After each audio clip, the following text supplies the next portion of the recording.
أما بعد فقد قال الله جل وعلا في تنزيله محكم: أعوذ بالله من الشيطان الرجيم.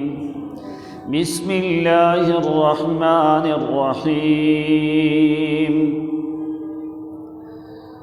قال: فإنا قد فتنا قومك من بعدك وأضلهم السامري.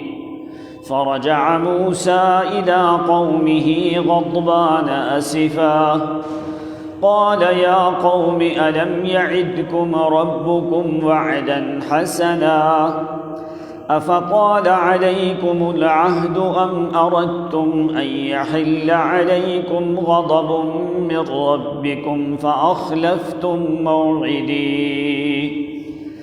قالوا: ما أخلفنا موعدك بملكنا ولكننا حملنا أوزارا من زينة القوم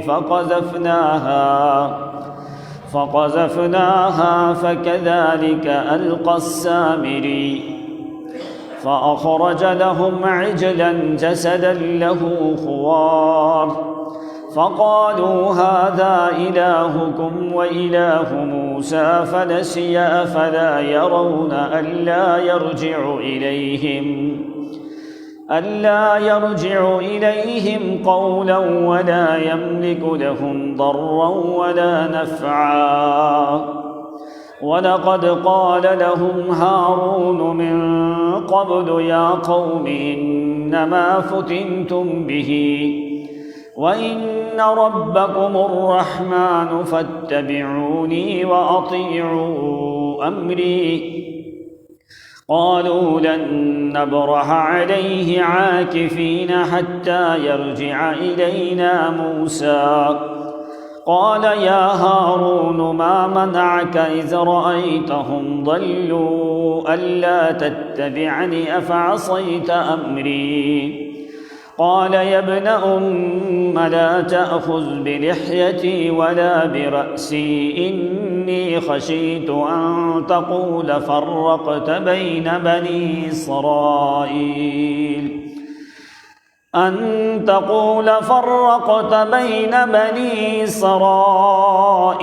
ولم ترقب قولي. قال: فما خطبك يا سامري؟ قال: بصرت بما لم يبصروا به فقبضت قبضة من أثر الرسول فنبذتها وكذلك سولت لي نفسي.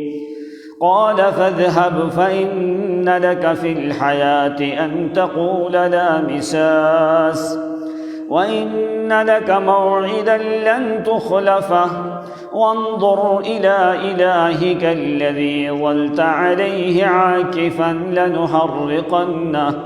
لنحرقنه ثم لننسفنه في اليم نسفا. إنما إلهكم الله الذي لا إله إلا هو وسع كل شيء علما. اللهم صل على محمد وعلى آل محمد كما صليت على إبراهيم وعلى آل إبراهيم إنك حميد مجيد. اللهم بارك على محمد وعلى آل محمد كما باركت على إبراهيم وعلى آل إبراهيم إنك حميد مجيد. سبحانك لا علم لنا إلا ما علمتنا إنك أنت العليم الحكيم. سبحان ربك رب العزة عما يصفون وسلام على المرسلين والحمد لله رب العالمين. معزز محترم بزرگوں اور بھائیوں، آپ کی خدمت میں اللہ رب العزت کی لا ریب اور بے عیب کتاب قرآن مقدس میں سے آیات مبارکہ تلاوت کی ہیں۔ بارگاہ ربانی میں التجا اور دعا ہے کہ اللہ رب العزت صحیح قرآن و سنت کے مطابق کہہ سکنے کی توفیق عنایت فرمائے، اور تمام تر حاضرین ناظرین کو صحیح معنوں میں قرآن و سنت کی سمجھ عطا فرمائے۔ آج 12 مارچ 2021 اور 27 رجب، اللہ کریم اس جمعۃ المبارک کے دن کو ہمارے لیے باعث سعادت فرمائے۔ بالترتیب ہمارے موضوع کے اوپر آج تقریباً یہ 25واں جمعہ ہے، حضرت موسیٰ علی نبینا علیہ الصلاۃ و اتم التسلیم کے موضوع پہ، اس لیے کہ اللہ رب العزت نے اپنی کتاب کلام مقدس میں لوگوں کو سمجھانے کے لیے بہت سے واقعات اور مثالیں بیان کی ہیں، جو کہ اس امت محمد مصطفیٰ صلی اللہ علیہ وسلم کے لیے نجات کا سبب ہو سکتی ہیں۔ قرآن پاک میں اللہ کریم نے جو کچھ بھی بیان کیا ہے وہ فائدے سے خالی نہیں ہے۔ ساری دنیا کی کتابیں وہ ایک طرف، اور اللہ تعالیٰ کی کتاب قرآن مقدس کی ایک آیت ساری کتابوں پہ بھاری ہے۔ ساری دنیا کی کتابوں میں شک اور شبے کی گنجائش ہے، لیکن اللہ تعالیٰ کی کتاب میں تو شک اور شبے کی گنجائش ہی نہیں۔ قول فصل وما هو بالهزل، اس کے فیصلے حق پہ مبنی ہوتے ہیں، اس کے واقعات سچ اور صدق ہوتا ہے، اس کے مضامین وہ نقص اور عیب سے مبرہ ہوتے ہیں، اس کی آیات ہر قسم کے نقائص سے منزہ ہے، اس لیے کہ یہ اللہ کریم کا رسالہ، یہ پیغام، یہ کتاب کی نسبت اور اس کی حفاظت کی نسبت اللہ کریم نے اپنے ذمہ کی ہے۔ پہلی کتابیں اللہ کریم نے انبیاء پہ نازل کی، نازل تو اللہ نے کی، لیکن ان کی حفاظت کا ذمہ اللہ تعالیٰ نے نہیں لیا تھا۔ اسی لیے اس زمانے کے علماء نے، اس زمانے کے لوگوں نے اللہ کی کتابوں میں تحریف کر دی۔ یکتبون الکتاب بایدیہم، اپنے ہاتھوں سے آیات بنا بنا کے تورات اور انجیل کے اندر داخل کر دی۔ ثم یقولون ھذا من عند اللہ، پھر انہوں نے کہا یہ بھی اللہ کی طرف سے ہے۔ یحرفون الکلم عن مواضعہ، کچھ آیات کو اندر سے چرا لیا اور اپنی مرضی کے مسئلے جو ہیں وہ آسمانی کتابیں تورات اور انجیل میں داخل کر دی۔ لیکن یہ کتاب معجز بھی ہے اور معجزہ بھی ہے نبی اکرم صلی اللہ علیہ وسلم کا۔ یہ آپ کا معجزہ قیامت تک زندہ رہے گا، اور کوئی بھی آدمی اس کی آیات میں دخل اندازی کرنے کی طاقت نہیں رکھتا۔ اس لیے جب اللہ کی آیات پڑھی جائیں، قرآن مقدس پڑھا جائے، تو آدمی کو یہ ذہن بنانا چاہیے کہ اللہ کی کتاب میں شک اور شبے کی گنجائش ہو سکتی نہیں ہے۔ تو قرآن پاک میں جو بھی اللہ کریم نے انبیاء کے واقعات ذکر کیے ہیں، اس میں تمہارے لیے کہیں نہ کہیں عبرت اور نصیحت اللہ تعالیٰ نے ضرور رکھی ہے۔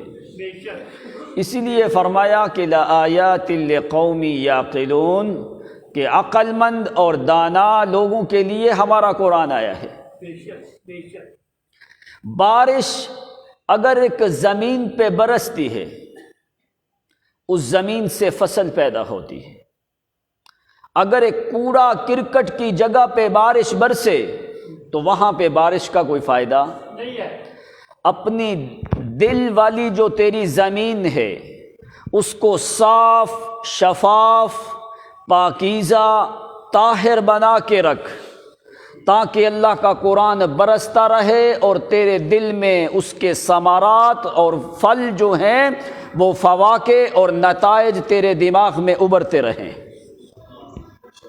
جس طرح کوڑا کرکٹ کے ڈھیر پہ اگر بارش برسے تو وہاں پہ گندگی زیادہ ہوتی ہے، شور اور کلر والی زمین کے اوپر فصلیں پیدا نہیں ہوتی اگر بارش بھی برسے، تو اپنے دل کو زنگ اور شور اور کلر اور کوڑا کرکٹ سے محفوظ کر کے، صاف کر کے اپنے دل والی زمین بنا دے اللہ تعالیٰ کے قرآن کی بارش برسنے کے لیے۔ تو اس وقت اس دل کی زمین پہ قرآن اثر کرتا ہے۔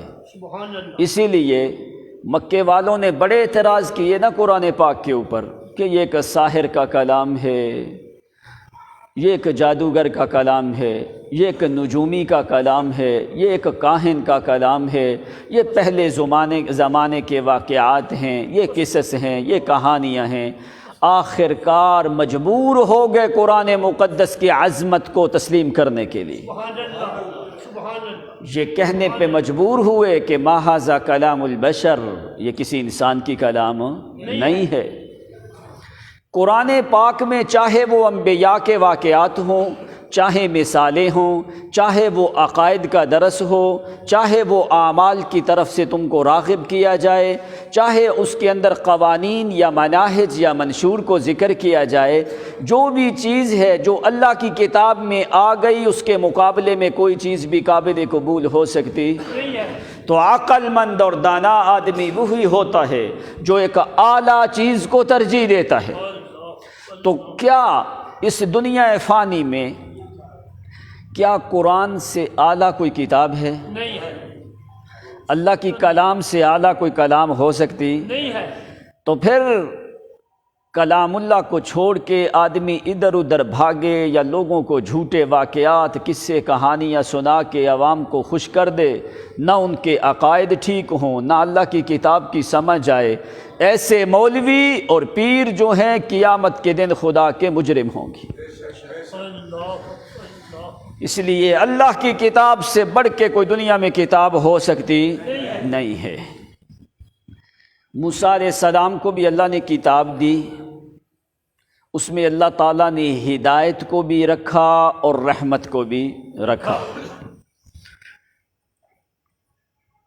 جو اوصاف پہلی کتابوں کے تھے نا، بڑی بڑی جتنی بھی کتابیں نازل ہوئی ہیں، جو بھی ان کتابوں کی صفتیں تھیں، اللہ کریم نے وہ ساری صفتوں کو جمع کر کے قرآن میں جمع کر دیا۔ سبحان اللہ، سبحان اللہ۔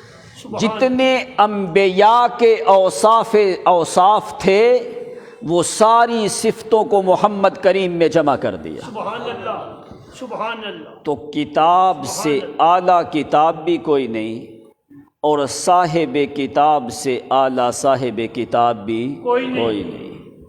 تو اس امت کی خوش قسمتی ہے کہ اللہ کریم نے ان کو کتاب بھی اعلیٰ دی اور رسول بھی سب سے اعلیٰ دیا۔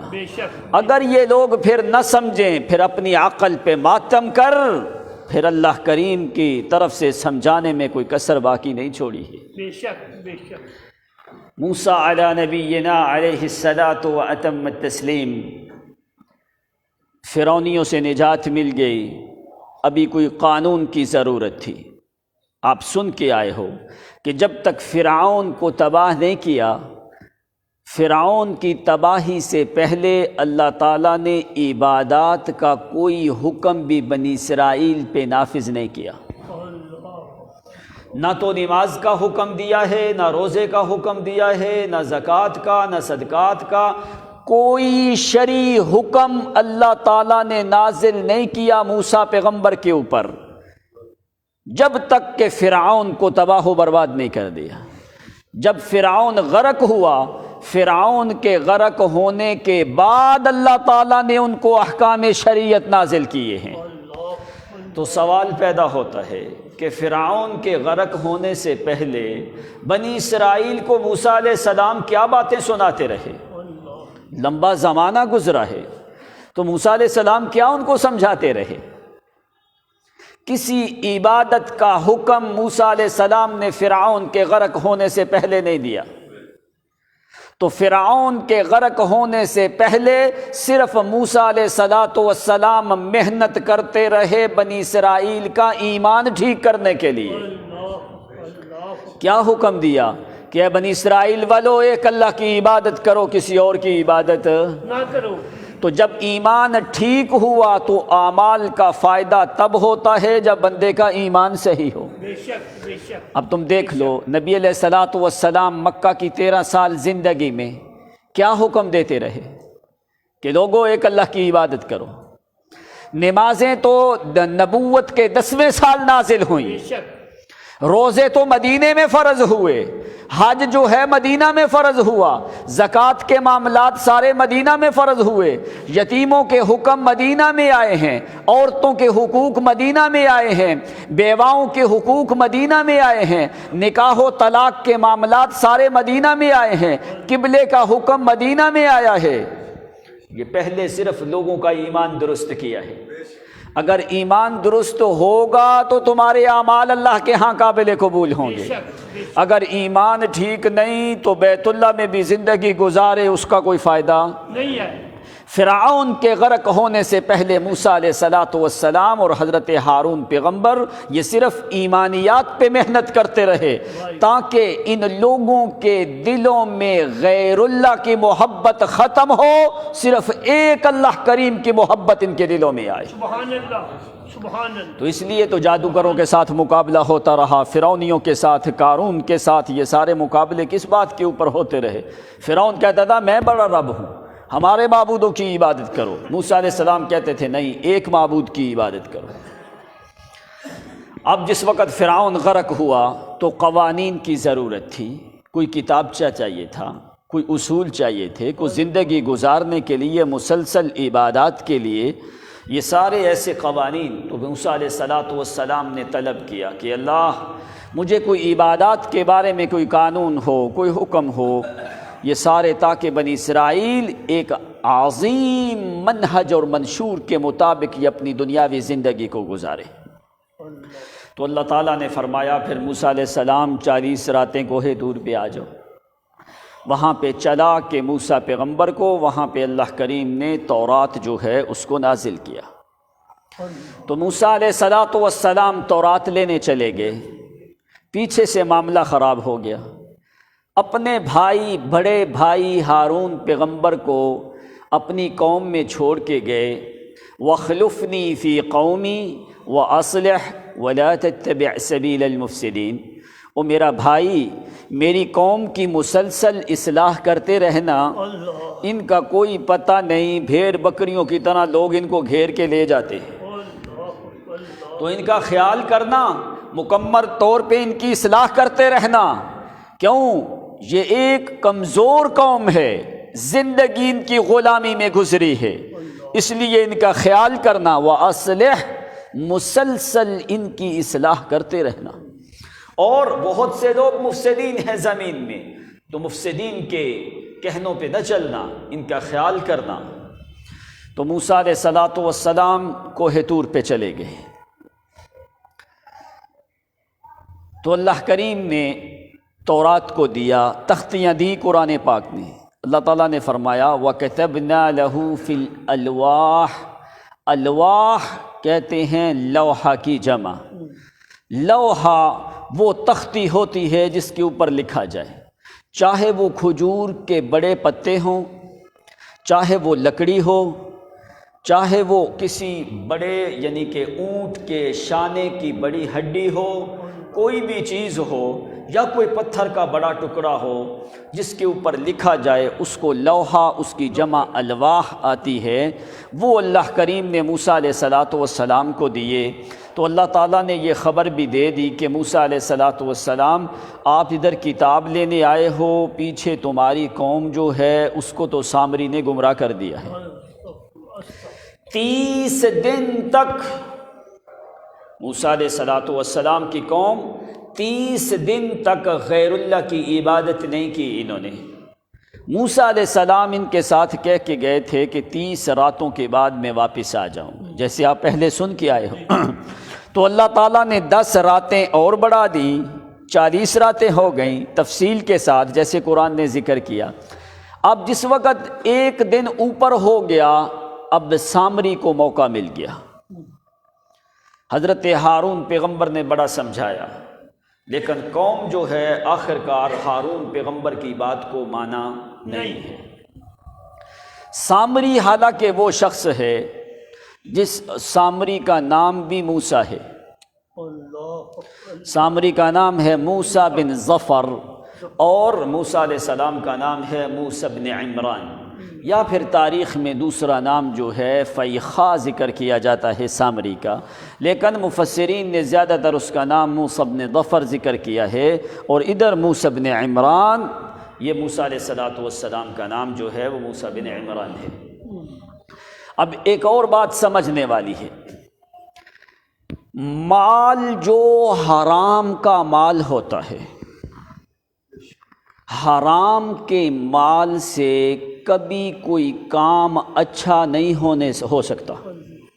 حرام کا جو مال ہوتا ہے اس سے کام کوئی اچھا ہو سکتا؟ بس یہ چند باتیں اپنے ذہن میں رکھنا کہ جو حرام کا مال ہوتا ہے، وہ کہتے ہیں مال حرام جائے حرام است، فارسی کا مقولہ ہے کہ حرام کا مال جو ہے حرام کی طرف ہی جاتا ہے۔ اب یہ جو سامری نے بچھڑا بنایا یہ حرام کا خزانہ تھا، جس وجہ سے آ کے جو ہے اس سے حرام والا کام ہوا، یعنی حرام کام ہوا۔ پہلی بات کہ سامری جو ہے یہ کون تھا اور کیا ہوا اس کے ساتھ، اللہ تعالیٰ نے اس کے اوپر کتنے احسانات کیے، اور اس ظالم نے کیسا غلط کام کر دیا۔ اس کی ماں نے، سامری کی ماں نے جب سامری کو جنا، جب یہ سامری پیدا ہوا، اس وقت فرعون بچوں کو ذبح کرتا تھا۔ اب سامری کی ماں میں دل میں یہ خدشہ پیدا ہوا کہ میرے بیٹے کو بھی فرعون ذبح کر دے گا۔ اس نے کہا، اس نے اپنے ذہن میں تدبیر سوچی کہ میں اپنے بچے کو اپنی آنکھوں کے سامنے ذبح ہوتا برداشت نہیں کر سکتی، لہٰذا میں اس کو جا کے کسی پہاڑ کی غار میں رکھ دیتی ہوں، وہاں پہ مر جائے گا، چلو کم از کم میری آنکھوں کے سامنے تو نہ ذبح کیا جائے گا۔ جس وقت یہ سامری موسیٰ بن ظفر یہ پیدا ہوا تو سامری کی ماں نے جا کے اس کو پہاڑ کی غار میں رکھا۔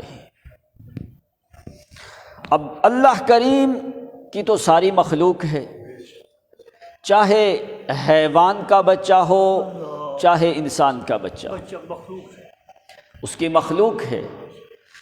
تو جہاں پہ ماں باپ کا رحم ختم ہوتا ہے وہاں پہ رحیم کی رحمت شروع ہونے لگی۔ سبحان اللہ، سبحان اللہ، سبحان اللہ۔ اب ماں کے دل میں رحم ختم ہوا، اس نے جا کے غار میں پھینک دیا، لیکن رحمان کے دل میں تو رحم نہیں ختم ہوتا۔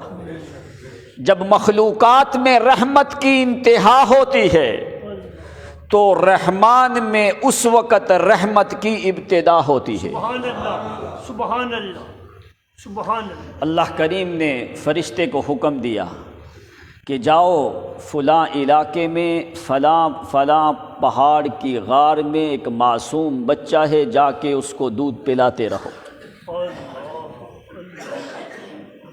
ایک روایت میں آتا ہے کہ جبریل امین بھی آئے، اس سامری کی پرورش اس پہاڑ کی غار میں ہوتی رہی، اور ملائکہ اس کی آ کے پرورش کر رہے ہیں۔ اب ادھر اللہ کے احسانات بھی دیکھ، ادھر اس ظالم کی نافرمانیاں بھی دیکھے۔ تو جب جبریل یا فرشتہ جس گھوڑے کے اوپر آتا، وہ گھوڑا زمین کے اوپر جہاں پہ پاؤں رکھتا، اس کے پاؤں کی جگہ کے اوپر زمین سے صحرا سے سبزہ پیدا ہو جاتا، اللہ اللہ اللہ اللہ۔ اس لیے کہ وہ ایک جنت کی سواری تھی، اور جنت میں ہریالی ہوتی ہے، شادابی ہوتی ہے، تو جہاں پہ جبریل کے گھوڑے کا پاؤں آتا وہاں پہ زمین پہ سبزہ صحرا میں پیدا ہو جاتا۔ تو یہ سامری ساری اس چیز کو دیکھتا رہتا کہ یہ کوئی معمولی چیز نہیں ہے، آخر کار اس کی پرورش ہوتی رہی۔ ادھر جس وقت فرعونیوں کو تباہ کرنے کا ٹائم تھا، اس سے پہلے فرعونیوں کے ہاں ایک بڑا عید کا دن تھا۔ اس عید کے موقع کے اوپر بنی اسرائیل کی عورتیں فرعونیوں سے زیورات ادھارے لیا کرتے تھے اپنی زینت اور عید کے دن میں پہننے کے لیے۔ جیسے آج کے زمانے میں کسی نے کوئی شادی پہ جانا ہو یا ادھر ادھر کہیں پہ جانا ہو، وہ ایک دوسرے سے زیور ادھارا لے جاتی ہیں نا عورتیں، اسی طرح بنی اسرائیل کی عورتوں نے فرعونیوں سے کافی زیورات عاریتاً ادھار لیے ہوئے تھے۔ ابھی انہوں نے زیورات واپس نہیں کیے تھے، ادھر سے اللہ تعالیٰ نے فرعونیوں کو غرق کر دیا۔ اب یہ سارے زیورات جو ہیں یہ سارے بنی اسرائیل کے پاس آ گئے، فرعونی غرق ہو گئے۔ ابھی سوال پیدا ہوتا تھا کہ یہ زیورات کہاں پہ استعمال کیے جائیں۔ اب سامری کو بھی اس چیز کا پتہ چل گیا۔ سامری نے اعلان کیا موسیٰ علیہ السلام کے جانے کے بعد، اس نے کہا ہے میری قوم تمہارے پاس زیورات ہیں اور یہ قوم تباہ ہو چکی ہے، ان کے زیورات کو استعمال کرنا ہمارے اوپر جائز نہیں ہے، لہٰذا تم سارے زیورات پھینک دو، ان کو آگ لگا کے جلا کے ختم کر دیا جائے۔ تو اللہ تعالیٰ فرماتے ہیں فَنَبَذْنَاهَا، انہوں نے کیا کیا، جتنی بھی بنی اسرائیل والے لوگ تھے ان کے پاس جتنا وہ زیورات تھے، خزانہ تھا، سونا چاندی جو تھا، سارا انہوں نے پھینک دیا۔ تو فرمایا وَأَلْقَى السَّامِرِي، سامری کے پاس بھی جو کچھ اس نے بھی لیا ہوا تھا اس نے بھی ڈال دیا۔ قرآن نے کلمات میں فرق رکھا ہے۔ بنی اسرائیل نے پھینک دیا، پھینکا جاتا ہے حقارت کی وجہ سے، نفرت کی وجہ سے۔ اللہ تعالیٰ نے فرمایا فَنَبَذْنَاهَا، انہوں نے پھینک دیا، وَأَلْقَى السَّامِرِي، سامری نے ڈال دیا۔ اب پھینکنے میں اور رکھنے میں فرق ہے۔ انہوں نے یہ خزانے اس لیے کہا کہ یہ ہمارے اوپر بوجھ ہے، قرآن نے خود ذکر کیا سورۃ طٰہٰ میں، ہمارے اوپر بوجھ ہے اس لیے ہم اپنی طرف سے بوجھ اتار کے پھینک رہے ہیں۔ اور وَأَلْقَى السَّامِرِي، سامری نے رکھ دیا۔ سامری کا ارادہ اور تھا، بنی اسرائیل اس کی بات کو سمجھتے نہیں تھے۔ اب اللہ کریم نے موسیٰ علیہ السلام ادھر تورات لینے گئے تو اللہ تعالیٰ نے فرمایا موسیٰ علیہ السلام قال فَإِنَّا قَدْ فَتَنَّا قَوْمَكَ مِن بَعْدِكَ وَأَضَلَّهُمُ السَّامِرِي، اے موسیٰ علیہ السلام تم ادھر آئے ہو، پیچھے سامری نے تمہاری قوم کو آزمائش میں ڈال دیا ہے۔ ادھر ہارون پیغمبر موجود ہیں، حضرت ہارون اپنی قوم کو سمجھاتے رہے کہ میری قوم اللہ کریم نے تمہارے اوپر بڑے احسانات کیے ہیں، لہذا تم اسی اللہ کریم کی عبادت کرو، کسی غیر کی عبادت نہ کرو۔ اب سامری نے ادھر سے کیا کیا ہے، وہ سارا سونا اور چاندی جو ہے اس کو پگھالا ہے، پگھال کے اندر وہ جبریل جس گھوڑے کے اوپر چلتا تھا وہاں پہ اس مٹی میں سبزہ پیدا ہو جاتا، اس سبزے کو لیا، اس مٹی کو اٹھایا سامری نے، اس مٹی کو بھی اسی سونے کے اندر ڈال دیا۔ سونا، چاندی، تانبا، پیتل، یہ مٹی، یہ سبزہ سارا ہی ایک بڑے برتن میں ڈال کے اس کو ابالا ہے، ابال کے پانی کی طرح پگھال کے اس نے شکل بنا دی، ایک بچھڑے کی شکل۔ اتخذوا العجل فاخرج لهم عجلا جسدا له خوار۔ اس نے ایک بچھڑے کی شکل بنائی ہے، شکل بنا کے اس میں اس کا منہ کھلا ہے، بچھڑا گائے کے نر بچے کو کہا جاتا ہے، چھوٹا گائے کا بچہ بنایا ہے۔ سونا تو ویسے چمکتا ہے نا، بنا کے اس کا منہ یوں کھلا چھوڑا ہے، اس کی دائیں اور بائیں جانب سے بڑی ترتیب سے اس نے نقب رکھے ہیں، سوراخ رکھے ہیں، آگے بھی سوراخ رکھے ہیں، پیچھے والے سوراخ اس کے تقابل میں لا کے، تاکہ جس وقت ہوا زور سے پڑے تو ہواؤں کے اندر اس بچھڑے کے اندر سے ہوا گھوم کے جس وقت دوسرے سوراخوں سے نکلے تو آواز وہ سیٹی کی طرح آواز نکلتی ہے۔ یہ بانسری نہیں دیکھتے، بانسری جو ہوتی ہے وہ بانسری کو جب بجاتے ہیں وہ اپنی انگلیاں کچھ سوراخوں پہ رکھ کے بند کرتے ہیں، کچھ کو کھولتے ہیں، اسی طرح ہی کرتے ہیں نا، کچھ سوراخیں بند کرتے ہیں، کچھ کھولتے ہیں، وہ پھر پیچھے سے پھونک ماری جاتی ہے اور آگے سے آواز جو ہے وہ من مزامیر الشیطان، وہ آگے شیطانی آواز نکلتی ہے۔ وہ اس کا ساؤنڈ جیسے بنانا چاہیں وہ انگلیوں میں اس کے اندر ہوتا ہے، وہ جیسے چاہیں وہ بنا سکتے ہیں نا۔ بس جس وقت وہ بالکل سامنے سوراخ نہیں بنائے فرعون سامری ظالم نے، اس کی مخالف سمت میں، تاکہ ڈائریکٹ ہوا پڑے، آگے سے رکاوٹ ہو، وہ سوراخ جیسے بند نہیں ہوتا، وہ ہوا ٹکرا کے دوسری سوراخوں سے نکلتی ہے تو آواز پیدا ہوتی ہے۔ بڑی تکنیک اس نے کی سامری نے نا، یہ سارا بچھڑا تیار کر کے۔ اب قرآن نے لفظ بولا جسدن، اب آپ جسد سمجھ کے آئے ہو، پچھلے جمعے پہ میں نے آپ کو فرق بتایا تھا، بدن، جسم اور جسد میں فرق سمجھایا تھا۔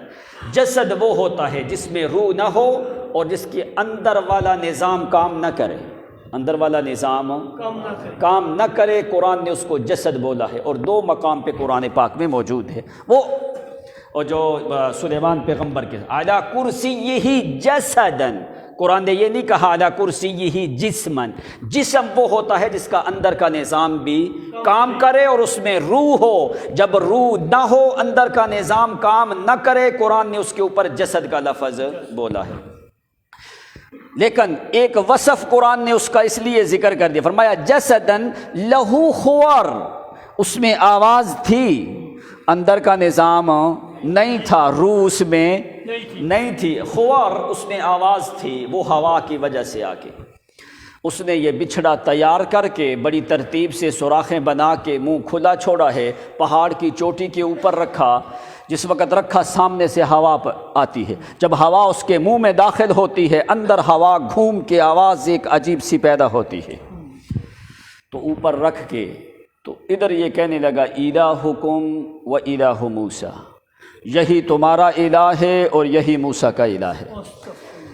پہلے آپ سن کے آئے ہو، جس وقت یہ دریا سے پار ہوئے یہ لوگ، انہوں نے موسیٰ علیہ السلام کو کہا تھا، ایک قوم کے پاس سے گزرے، وہ اپنے بت بنا کے بیٹھے ہوئے تھے، انہوں نے بھی کہا اجعل لنا الہا کما لہم آلہہ، کہ ہمیں بھی اس طرح کے معبود بنا دے تاکہ ہم بھی جدھر جائیں معبود کو جیب میں ڈایا ساتھ لے گئے، جدھر وہاں پہ جا کے جدھر رکھا ادھر رکھ کے عبادت کرتے رہے۔ یہ بات سامری نے بھی سن لی تھی۔ سامری نے کہا موسیٰ کوئی دوسرا الہ بنانے کی طاقت نہیں رکھتا، میں تمہیں الہ بنا کے دیتا ہوں۔ اس نے کہا میں تمہیں الہ بنا کے دیتا ہوں، موسیٰ تو نہیں بنائے گا۔ تو اس حرام کے مال سے یہ سامری نے سارا بچھڑا تیار کیا اور حرام کا مال جو ہے وہ حرام کے کام میں استعمال ہوا ہے۔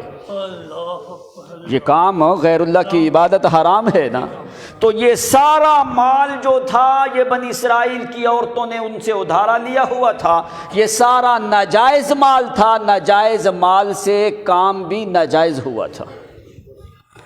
ادھر سے یہ بن گیا، ادھر سے موسیٰ علیہ السلام ادھر چلے گئے، تو اللہ تعالیٰ نے بتا دیا اب موسیٰ علیہ السلام وہاں سے جلدی جلدی نکلے۔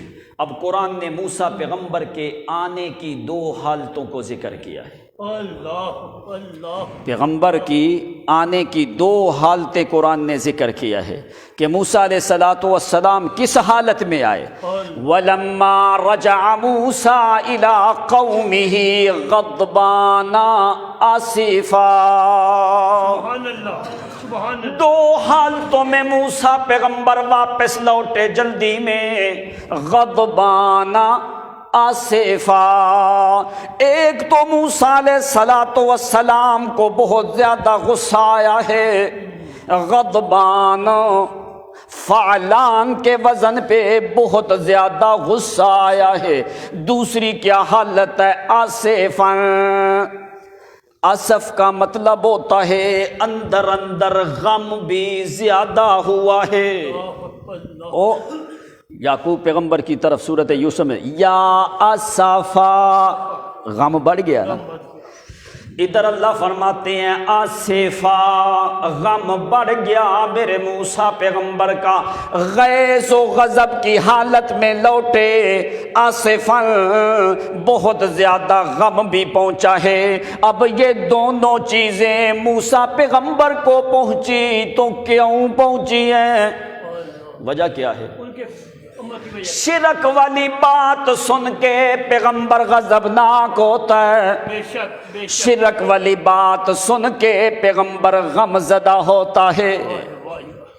ادھر اللہ کریم پیغمبر نبی علیہ السلام کو فرماتے ہیں قد نعلم انہ لیحزنک الذی یقولون، میرا پیغمبر میں دیکھتا ہوں کہ تمہیں بڑا غم پہنچا ہے۔ پیغمبر کو غم کیوں پہنچا تھا؟ میں ان کو غیر اللہ کی عبادت سے منع کرتا ہوں، یہ ظالم لوگ پھر غیر اللہ کی عبادت کرتے ہیں۔ پیغمبر کو غیظ و غضب بھی آتا ہے تو شرک والی وجہ سے، غم بھی پہنچا ہے تو شرک والی وجہ سے، غضبان آسفا، غیظ و غضب اور غم حزن کی حالت میں موسیٰ پیغمبر جلدی جلدی تیز قدموں سے لوٹے ہیں۔ جس وقت قوم کے پاس آئے موسیٰ علیہ السلام، ادھر قوم جو ہے یہ بچھڑے کی عبادت کر رہی ہے، سامری بھی ظالم وہاں پہ موجود ہے، بنی اسرائیل والے بھی موجود ہیں، حضرت ہارون پیغمبر نے منع کیا ہے تو قوم کہنے لگی قالوا لن نبرح علیہ عاکفین حتی یرجع الینا موسیٰ، اے ہارون پیغمبر جب تک موسیٰ واپس نہیں آئیں گے اس وقت تک تو ہم بچھڑے کی پوجا کرتے رہیں گے۔ لن نبرح علیہ عاکفین،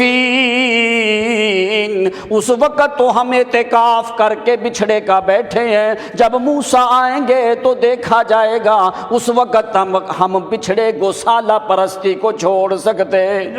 حضرت ہارون نے بڑا سمجھایا او میری قوم، اللہ کریم نے تمہارے اوپر بڑی مہربانی کی ہے، لیکن قوم جو ہے حضرت ہارون کو قتل کرنے کے درپے ہو گئی۔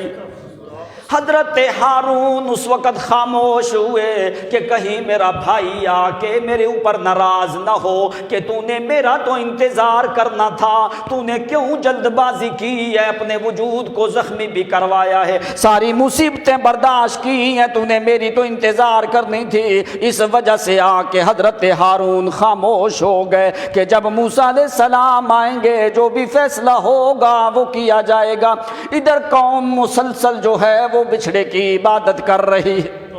موسیٰ علیہ السلام جلدی جلدی آئے ہیں، آ کے تورات کی تختیاں بھی موجود ہیں، کیا کیا وَأَلْقَى الْأَلْوَاحَ۔ اب یہاں پہ ذرا معنی سمجھنا، لوگ پتہ ہے معنی کیا کرتے، کہتے ہیں کہ موسیٰ نے تختیاں پھینک دی. موسیٰ پیغمبر نے کیا کیا؟ تختیاں. اب قرآن پھینکنے کے اوپر دو لفظ بولے جاتے ہیں، ایک قریب سے پھینکنا، ایک دور سے پھینکنا. پھینکنے کے اوپر قرآن نے رما کا لفظ بولا ہے. مکے والی بات یاد ہے کہ نہیں؟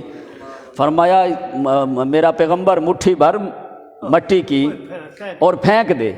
وما رمیت اذ رمیت ولکن اللہ رما. پھینکنے کے اوپر رما کا لفظ ہوتا ہے یا پھر ہوتا ہے نبھذا کا لفظ ہوتا ہے، لیکن اللہ کریم نے یہاں پہ لفظ بولا ہے وَأَلْقَى الْأَلْوَاحَ. القا کا معنی ہوتا ہے ڈال دینا. موسیٰ نے پھینکی نہیں، ڈال دی، رکھ دی. وَأَلْقَى ادھر سامری کے اوپر بھی لفظ بولا گیا فَنَبَذْنَا فَنَبَذَهَا وَأَلْقَى السَّامِرِي. سامری نے اپنا خزانہ اس آگ میں رکھا ہے. بنی اسرائیل نے نفرت کی وجہ سے آ کے وہ خزانہ پھینکا ہے. ادھر موسیٰ پیغمبر نے القى الالواح ان تورات کی تختیوں کو رکھا ہے، پھینکا.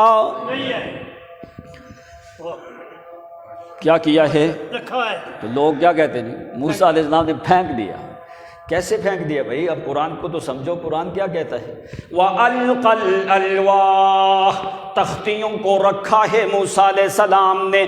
قوم کو کہنے لگے قَالَ يَا قَوْمِ أَلَمْ يَعِدْكُمْ رَبُّكُمْ وَعْدًا حَسَنًا أَفَطَالَ عَلَيْكُمُ الْعَهْدُ أَمْ أَرَدتُّمْ أَنْ يَحِلَّ عَلَيْكُمْ غَضَبٌ مِّن رَّبِّكُمْ فَأَخْلَفْتُمْ مَوْعِدِي.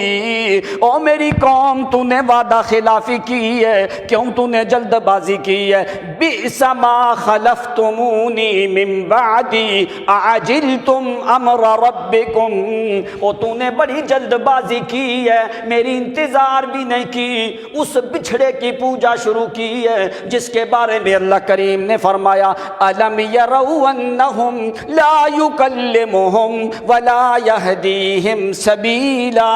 سورۃ اعراف بھی اللہ فرماتے ہیں انہوں نے یہ بھی نہیں دیکھا کہ یہ جس کی ہم عبادت کر رہے ہیں لا یکلمہم، وہ بولتا بھی نہیں ہے، ولا یہدیہم سبیلا، یہ ان کو کوئی راستہ بتاتا بھی نہیں ہے. یہاں سورۃ اعراف میں ان دو چیزوں کو ذکر کیا ہے، اور سورۃ طٰہٰ میں دوسری دو اور چیزوں کو ذکر کیا ہے.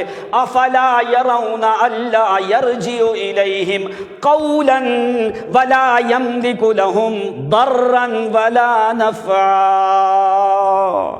انہوں نے یہ بھی نہیں دیکھا کہ یہ جو بچھڑا ہے نہ فائدہ دیتا ہے نہ نقصان دے سکتا ہے. بے شک، نہ فائدہ دے سکتا ہے، نقصان دے سکتے. ابراہیم پیغمبر نے یہی کہا اتعبدون من دون اللہ، کیا تم ان کی عبادت کرتے ہو؟ هل ينفعونکم او یضرون، کیا یہ تمہیں کوئی نفع نقصان دے سکتے ہیں؟ فرمایا نا لا یملکون لکم ضرا ولا نفعا. اللہ کریم کے علاوہ لوگ جن کی بھی عبادت کرتے ہیں وہ نفع نقصان کے مالک نہیں ہے. آتے ہی موسیٰ علیہ السلام نے تختیاں تورات کی رکھی ہیں. اللہ کریم نے فرمایا آتے ہی آ کے اپنے بھائی کے سر کے بالوں سے پکڑ لیا. اللہ اللہ، آتے ہی اپنے بھائی کے سر کے بالوں سے پکڑ لیا. سورۃ اعراف میں قرآن نے صرف ذکر کیا ہے سر کا، سر کے بالوں سے پکڑ لیا. فرمایا یأخذ براسہ، سر کے بالوں سے پکڑ لیا. رجع موسیٰ الی قومہ غضبان اسفا قال بئس ما خلفتمونی من بعدی اعجلتم امر ربکم والقى الالواح واخذ براس اخی یجرہ الیہ. سر کے بالوں سے پکڑ کے یجرہ الی، اپنی طرف کھینچا ہے۔ سورۃ طٰہٰ میں اللہ نے دوسری بات کو ذکر کیا ہے، فرمایا لا تاخذ بلحیتی ولا براسی۔ سورۃ طٰہٰ میں ذکر کیا ہے، وہاں پہ قرآن دوسرا فائدہ دیتا ہے کہ ایک ہاتھ موسیٰ کا ہارون کے سر کے بالوں پہ، دوسرا ہاتھ اپنے بھائی ہارون کی داڑھی پہ، دونوں کو پکڑ کے یوں کھینچا ہے، کھینچ کے کہا اللہ تتبعنی افعصیت امری، او میرا بھائی ہارون تیری غفلت کی وجہ سے آ کے یہ قوم ظالم جو ہے یہ بچھڑے کی پوجا کرنی انہوں نے شروع کر دی ہے، شاید کہ تو نے ان کو سمجھایا نہیں، تو نے ان کی اصلاح نہیں کی۔ سر کے بالوں سے پکڑا اور کدھر سے پکڑا؟ داڑھی سے۔ تو جن کی داڑھی نہیں ہوتی، داڑھی جو ہے اس کا مطلب تھا کہ ایک مٹھی داڑھی تھی حضرت ہارون کی تو پکڑ ہاتھ میں آ گئی، اتنی داڑھی رکھنا جو ہے یہ سنت ہے۔ پکڑ کے یوں کھینچا ہے۔ اب موسیٰ علیہ السلام غیظ و غضب کی حالت میں، غصے کی حالت میں، حالانکہ ہارون پیغمبر 1 سال عمر میں موسیٰ پیغمبر سے بڑے ہیں، 1 سال بڑے ہیں۔ اب دیکھ حضرت ہارون پیغمبر بڑے ہی حلیم اور بردبار پیغمبر ہیں۔ موسیٰ علیہ السلام کی طبیعت میں اللہ تعالیٰ نے جلال رکھا ہے، ہارون کی طبیعت میں جمال رکھا ہے، تاکہ جس وقت موسیٰ غیظ و غضب میں آنے لگے میرا ہارون پیغمبر جو ہے ذرا اس کو سنبھال سکے۔ اس لیے 2 وصف جمع کر دیے۔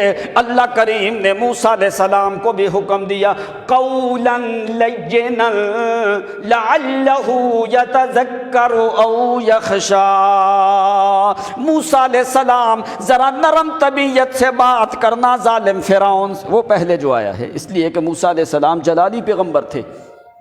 یجرہ الی، جس وقت سر کے بال اور داڑھی مبارک سے پکڑ کے موسیٰ پیغمبر نے کھینچا ہے اپنی طرف، تو حضرت ہارون کہنے لگے قال یا ابن امّا لا تاخذ بلحیتی ولا براسی انی خشیت ان تقول فرقت بین بنی اسرائیل ولم ترقب قولی۔ او میری ماں کے جنے ہوئے، میری ماں کے بیٹے موسیٰ، یبن امّا، سورۃ طٰہٰ میں فرمایا یبن امّا لا تاخذ بلحیتی ولا برأسی۔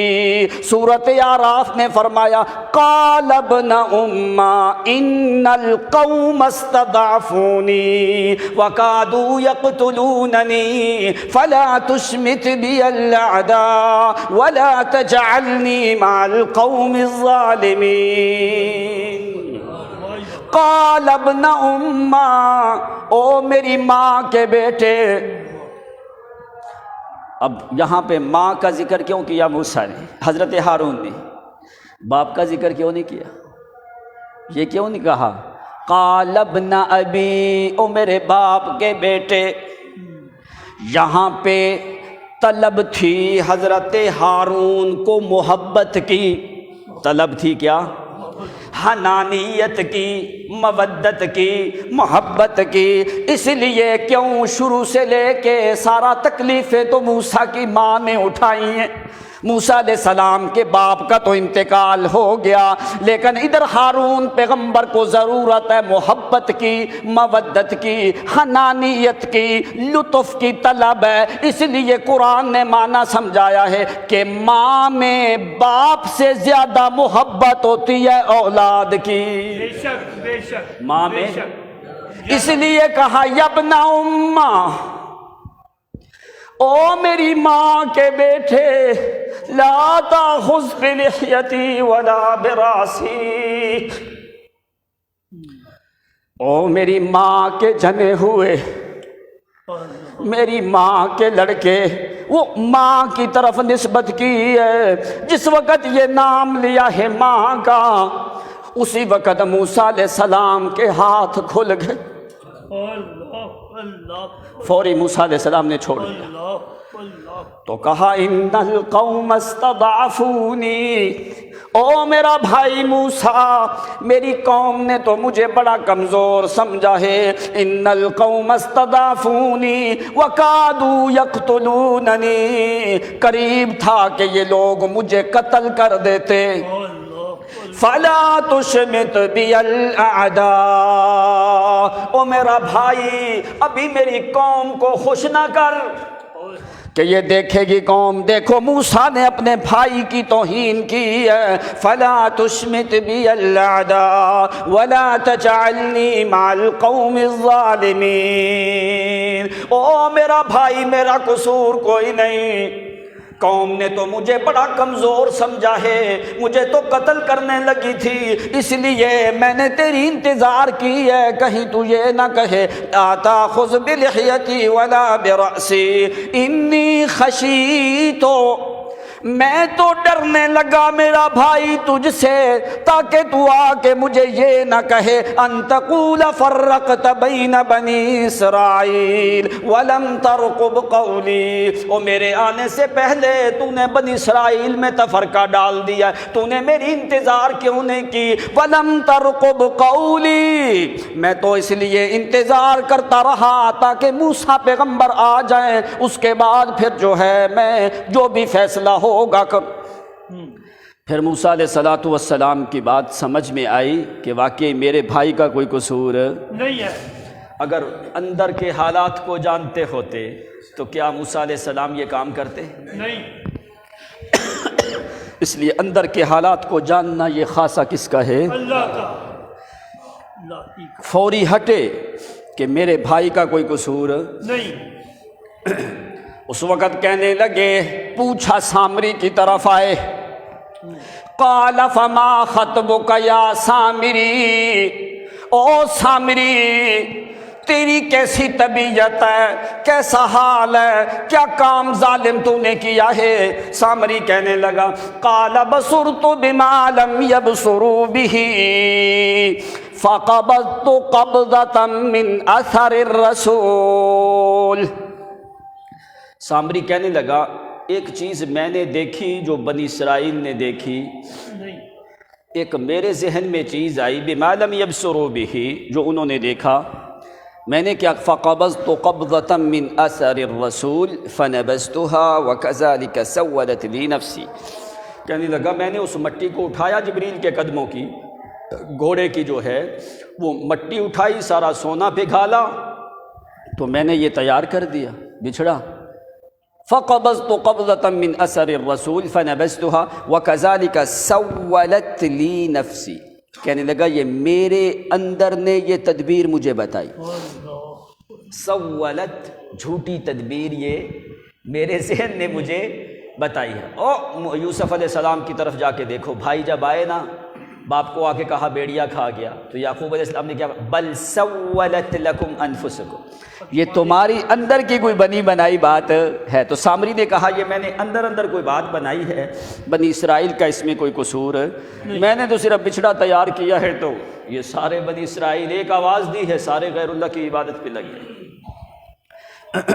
موسیٰ علیہ السلام نے فرمایا اچھا اب تیرے لیے سزا یہی ہے.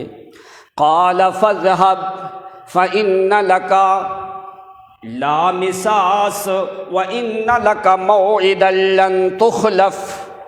اب تو ساری زندگی کسی انسان کو چھو نہیں سکے گا، ساری زندگی کوئی انسان تیرے قریب آ سکے گا. فاذهب نکل جا یہاں سے ظالم، جنگل کی طرف چلا جا، کوئی انسان کو بھی تو مس نہیں کر سکے گا، کوئی تیرے قریب بھی آ سکے گا.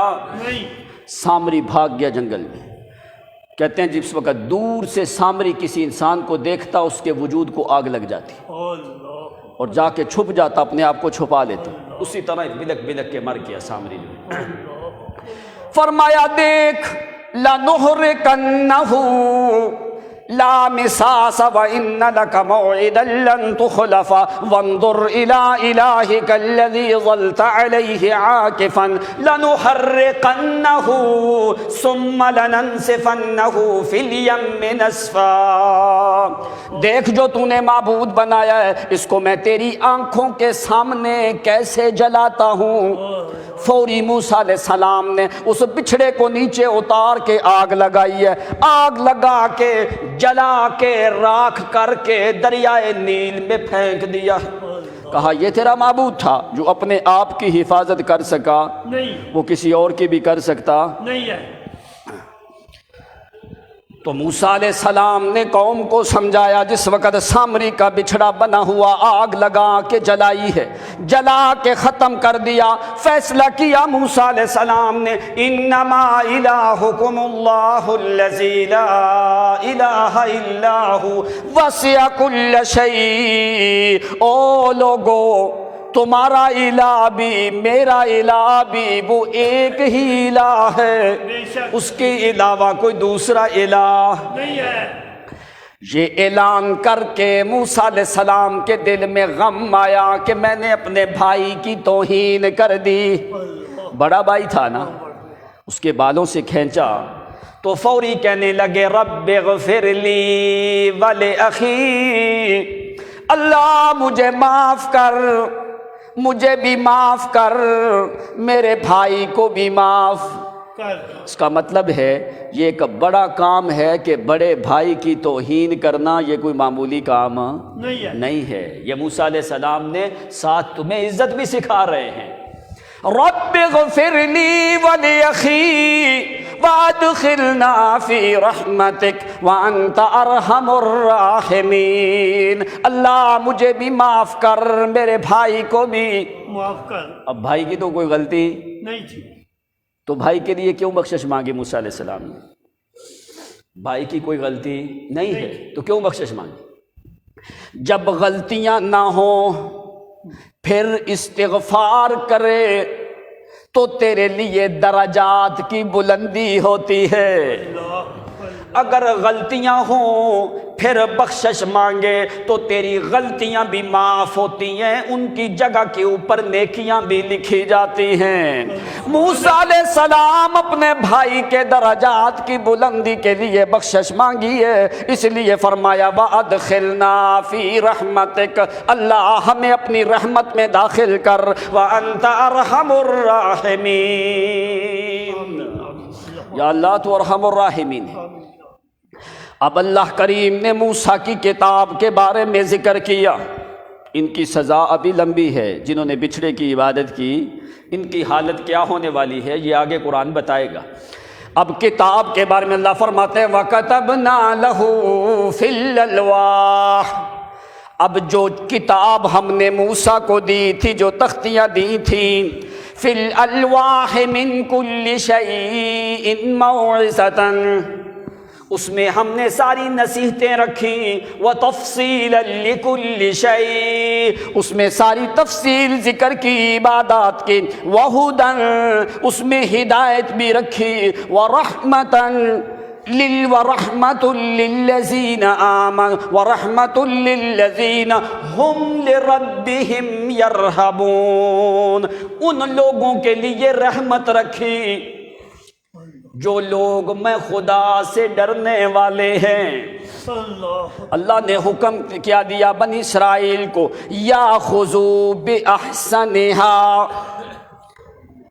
میری جو کتاب ہے جو میں نے موسیٰ پیغمبر کو دی ہے, یاخذوا بِأَحْسَنِهَا, اس کے مضامین کو اچھے طریقے پہ عمل کرنا.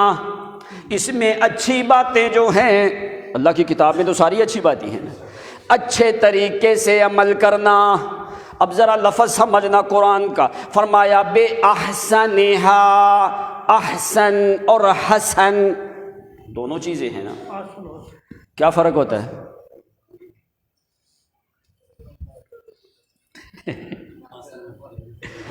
حسن, اب مثال کے طور پہ دیکھو, ایک آدمی نے کسی سے قصاص لینا ہے, کوئی بھی چیز قرآن نے ذکر کیا، ہاتھ کے بدلے ہاتھ، آنکھ کے بدلے آنکھ، کان کے بدلے کان۔ اگر ایک آدمی نے کسی کو تھپڑ مارا، شریعت کہتی ہے کہ اس کے قصاص میں اس کو تھپڑ مارا جائے، ٹھیک ہے۔ اب قصاص لینا جو ہے یہ اسلامی نظام ہو، سارا کچھ اسلامی ہو، پھر یہ چیزیں ہوتی۔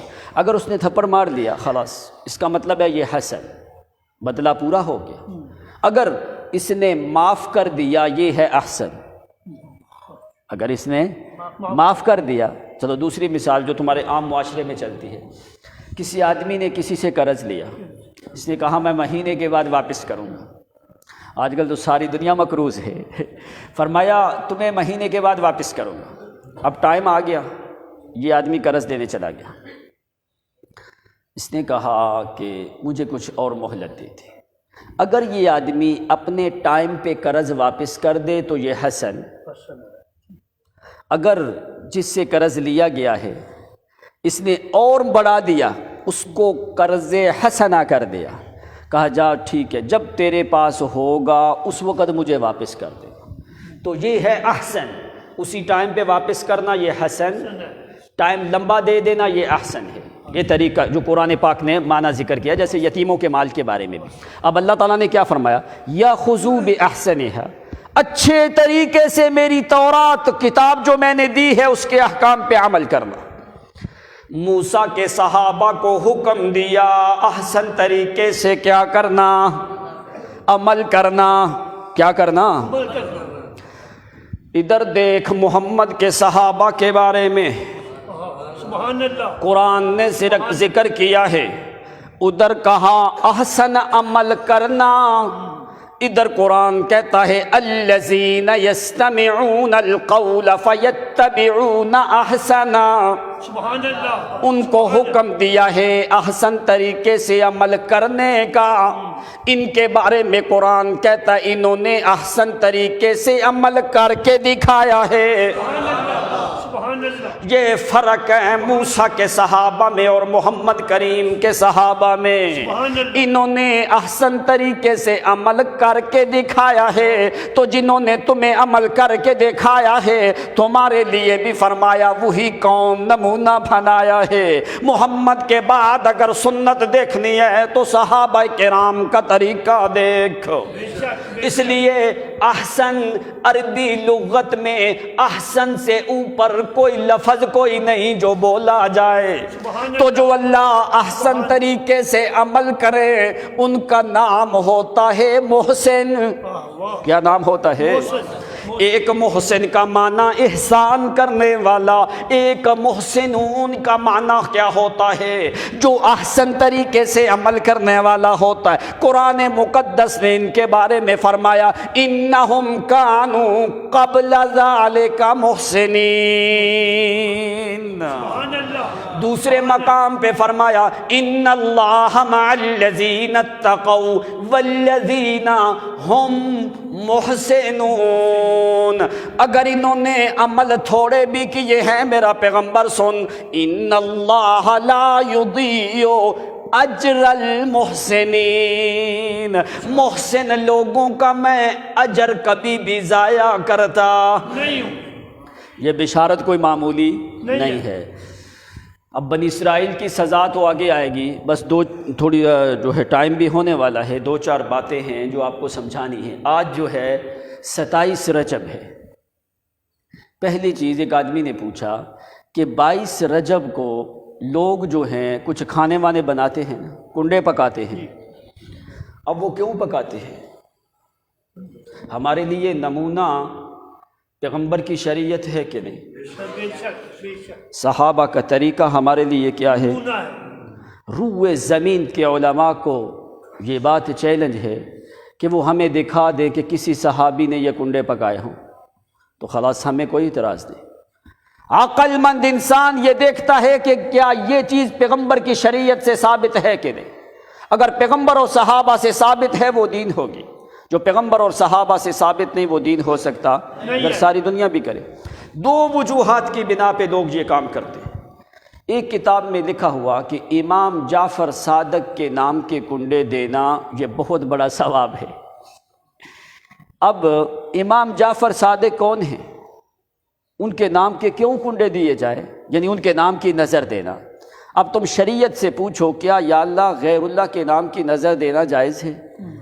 آپ نے فرمایا النظر عبادت والعبادت لغیر اللہ کفر، کہ نظر عبادت ہے اور عبادت غیر اللہ کے نام کی دینا کفر ہے۔ جس طرح سجدہ غیر اللہ کے سامنے نہیں کیا جا سکتا، اس طرح کوئی چیز بھی غیر اللہ کی نظر دی جا سکتی نہیں ہے۔ اگر امام جعفر صادق کے نام کے دیے جائیں تو یہ بالکل ناجائز ہے، لیکن کچھ لوگ جو ہیں 22 رجب کو ہی حضرت امیر معاویہ کی وفات ہوئی، انہی کی وفات کی خوشی میں یہ کام کرتے ہیں۔ تو جو صحابی رسول کی وفات کی خوشی میں کام کرے اس کا اسلام سے کیا تعلق؟ بے شک مسلمانوں کو تو صحابہ سے محبت ہے، دونوں طریقوں سے یہ چیز ناجائز ہے۔ دوسری بات، آج 27 رجب ہے، لوگ کہتے ہیں کہ آج کی رات نبی علیہ السلام کو معراج ہوا۔ معراج برحق ہے، نبی علیہ السلام کو معراج ہوا ہے، تو جو معراج کا انکار کرے اس نے قرآن کا انکار کر دیا۔ اب یہ بتاؤ کہ تمہیں کس نے بتایا ہے کہ معراج 27 رجب کو ہوا ہے؟ مشہور دین تمہاری طرف آیا ہے قرآن سنت صحابہ کی طرف سے۔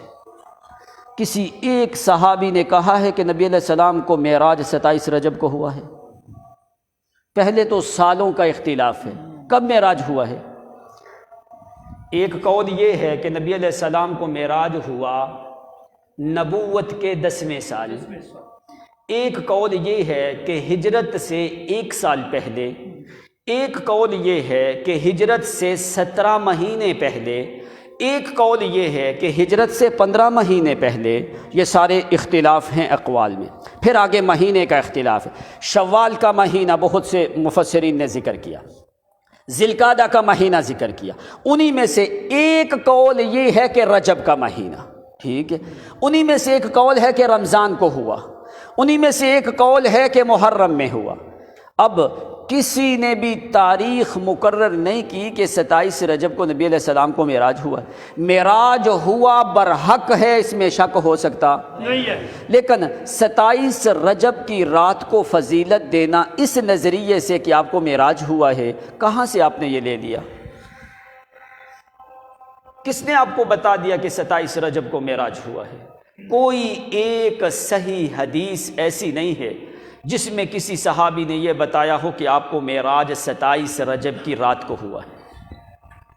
اس لیے تاریخ محفوظ کوئی نہیں۔ علماء کی زیادہ رائے پتہ کیا ہے کہ طائف کے واقعے کے بعد جب آپ واپس آئے تو اس وقت معراج ہوا، اور طائف کا واقعہ نبوت کے 10ویں سال شوال کے مہینے میں پیش آیا ہے۔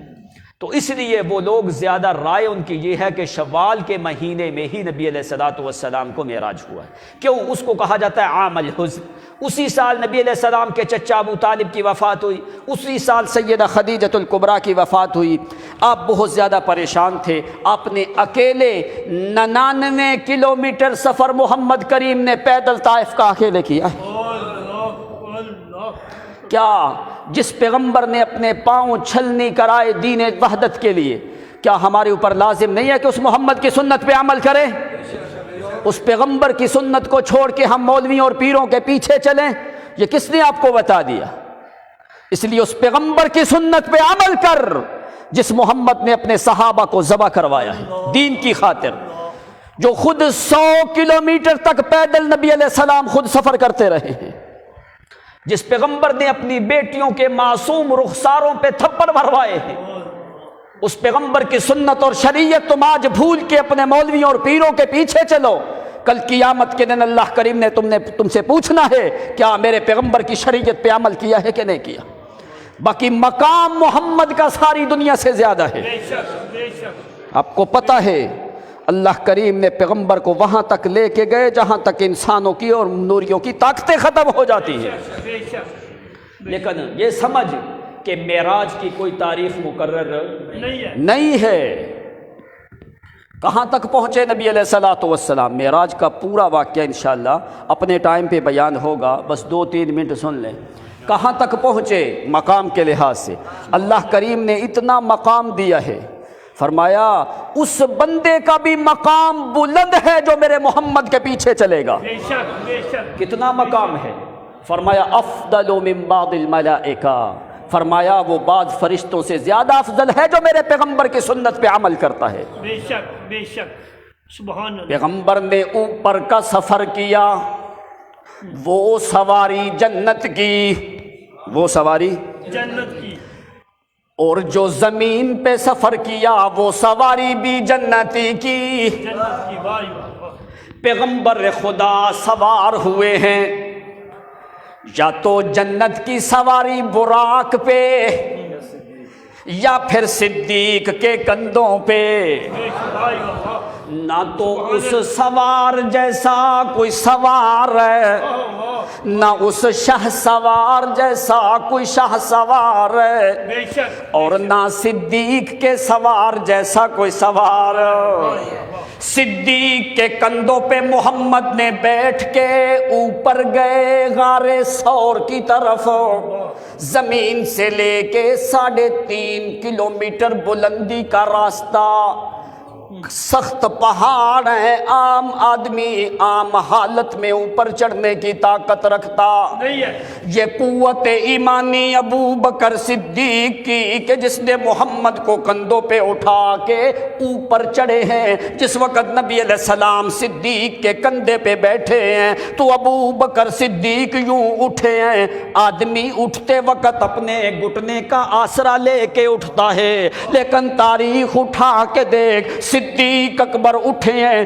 کیوں؟ یہ قوت جسمانی سے نہیں، یہ قوت ایمانی سے اٹھے ہیں. اللہ کی قسم، لکھنے والا کہتا ہے اللہ کی قسم صدیق اکبر نے کسی چیز کا بھی آسرا لیا، سیدھا فوری ڈائریکٹ کھڑے ہو گئے. حضرت ابو بکر صدیق تیز چلتے ہیں، تیز چلتے ہیں. نبی علیہ الصلوۃ والسلام نے صدیق کو پکڑا ہے. کس کو پکڑا ہے؟ صدیق کو. واہ صدیق اکبر جس کے کندھوں پہ محمد سوار ہے. سبحان اللہ سبحان اللہ. وہ سینہ مبارک ہے جس مبارک سینے کے اوپر محمد کے ہاتھ لگے ہیں. وہ گردن مبارک ہے جس گردن مبارک کے اوپر محمد کریم کے عضلین لگے ہیں. یوں نبی علیہ السلام نے صدیق کو پکڑا ہے. کبھی تو نے سوچا کہ صدیق نیچے سے لے کے اوپر لے کے جانے والا بھی صدیق ہے؟ وہ جو محمد نے لباس پہنا ہے وہ لباس بھی صدیق نے دیا ہے. جو غار میں کھانا پہنچتا ہے وہ بھی صدیق کے گھر سے. وہ جو جس دوپٹے میں کھانا لپیٹ کے لایا جاتا ہے کہ کھانا گرم رہے وہ بھی صدیق کی بیٹی کا دوپٹہ ہے. جو غار میں دودھ پہنچتا ہے وہ بھی صدیق کے غلام دودھ وہاں پہ لے کے آتا ہے. اس غار میں جو سوتے ہیں تو گود صدیق کی. سبحان اللہ.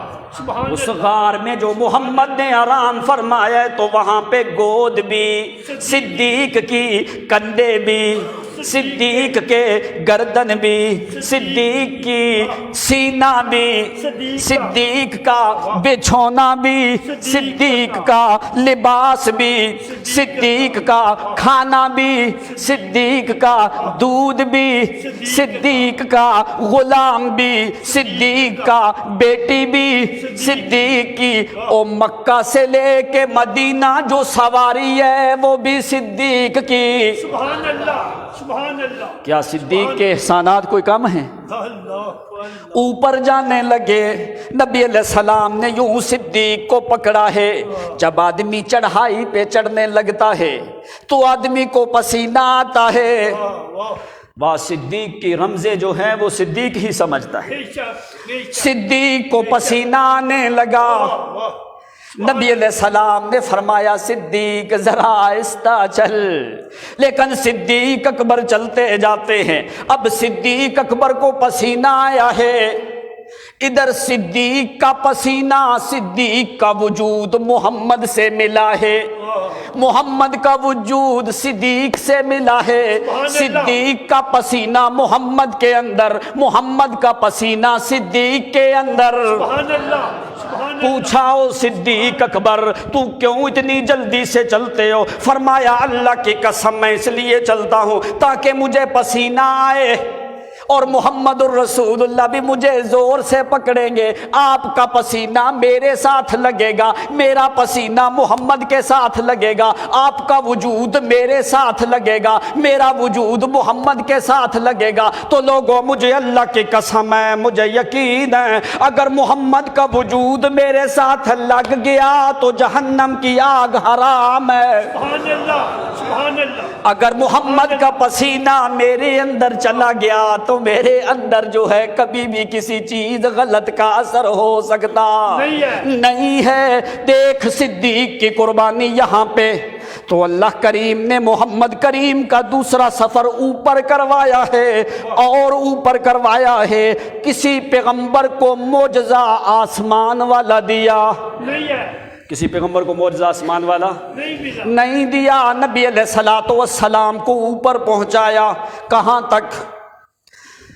وَهُوَ الَّذِي بِالْجِسْمِ أَسْعَدَهُ سبحان اللہ، وَهُوَ الَّذِي بِالْجِسْمِ أَسْعَدَهُ لِلسَّمَاوَاتِ الْعُلَى وَمُنْتَهَى الطَّبَقَاتِ۔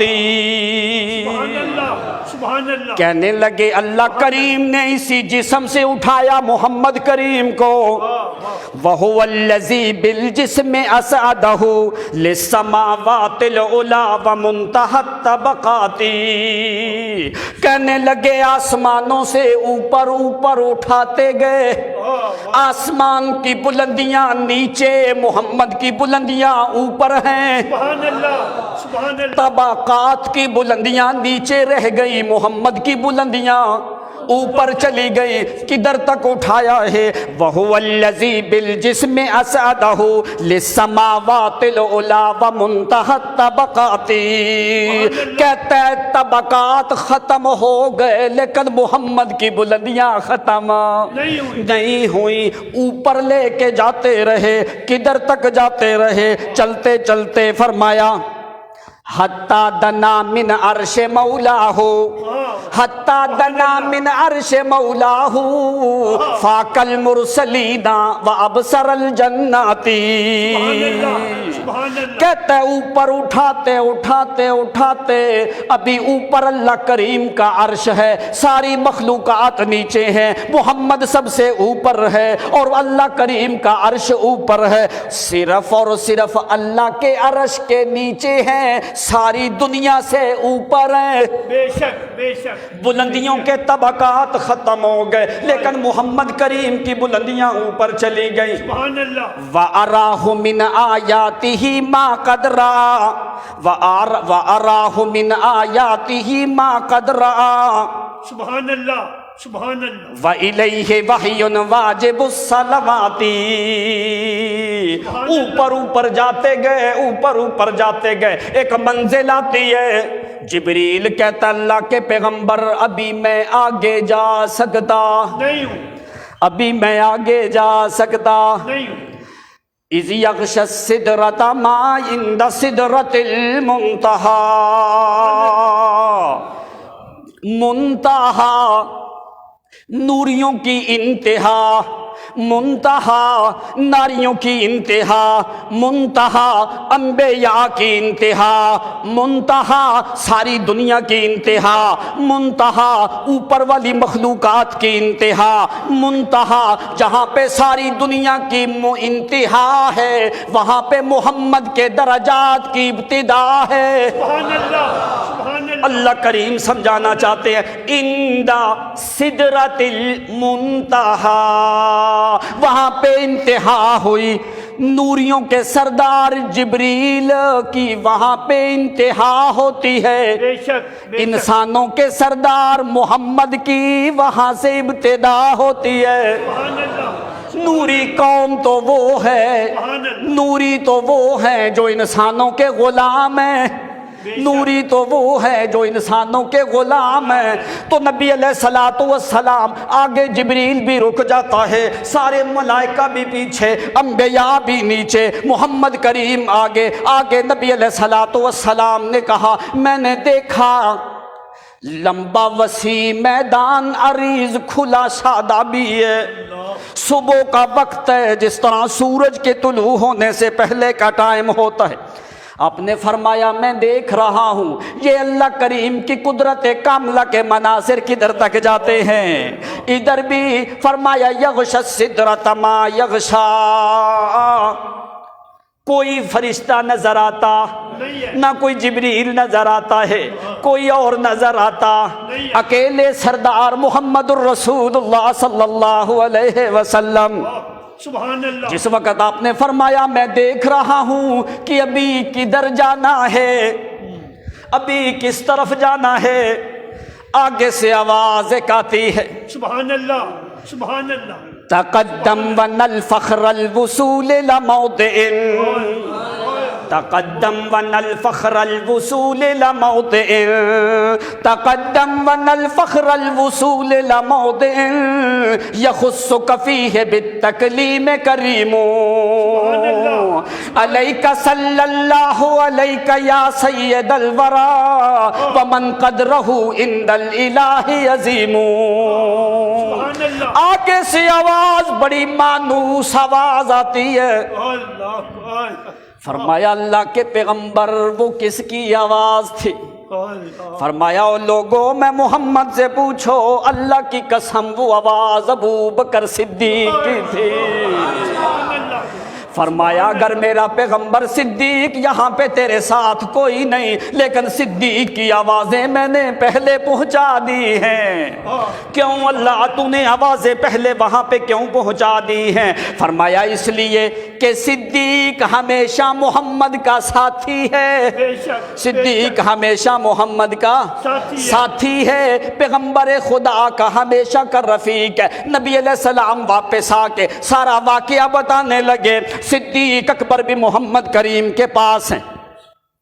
نبی علیہ السلام نے فرمایا ابو بکر صدیق جس وقت میں سدرت منتہا پہ پہنچا وہاں پہ جبریل نے میرا ساتھ چھوڑ دیا، جبریل نے میرا ساتھ وہاں پہ چھوڑ دیا۔ کیوں؟ فرمایا جبریل کہنے لگا اللہ کے پیغمبر اگر ایک بال برابر میں آگے جاؤں تو اللہ کریم کی تجلیات میرے سارے پر جو ہیں وہ جلا کے راکھ کر دیں گی، میں لہٰذا آگے جانے کے میری طاقت۔ صدیق اکبر کی چیخ نکل گئی، کہنے لگے اللہ کی قسم محمد الرسول اللہ، جبریل امین اپنے پروں کے جلنے کے ڈر کی وجہ سے محمد کا ساتھ چھوڑ دیا۔ اللہ کی قسم اگر میں ابو بکر ہوتا تو میرا پورا جسم بھی جل جاتا، میں محمد کا ساتھ نہ چھوڑتا۔ کہنے لگے میں اپنے وجود کو جلا دیتا، ختم کروا دیتا، اللہ کی قسم میں محمد کو چھوڑتا۔ تو نبی علیہ السلام نے فرمایا ابو بکر تیرے احسان بڑے ہیں، تیری رمزیں تو ہی جانتا ہے، تیرا مقام بڑا ہے، لیکن تیرے احسانوں کے بدلے میں محمد دینے کی طاقت، اس لیے معراج تو محمد کو ہوا، وہاں تک پہنچے جہاں تک کوئی بھی پہنچا لیکن تاریخ کوئی مقرر نہیں ہے۔ اس لیے ویسے یہ رجب کا مہینہ یہ حرمت والا مہینہ ہے، رجب کا، ذی القعدہ کا، ذی الحجہ کا اور محرم کا، یہ 4 مہینے حرمت والے ہیں۔ اس مہینے میں جتنی عبادت کرو گے آپ کو ڈبل ثواب ہوگا، ایک عبادت کا اور ایک جو ہے اس مہینے کی حرمت کا ثواب آپ ہوگا۔ وآخر دعوانا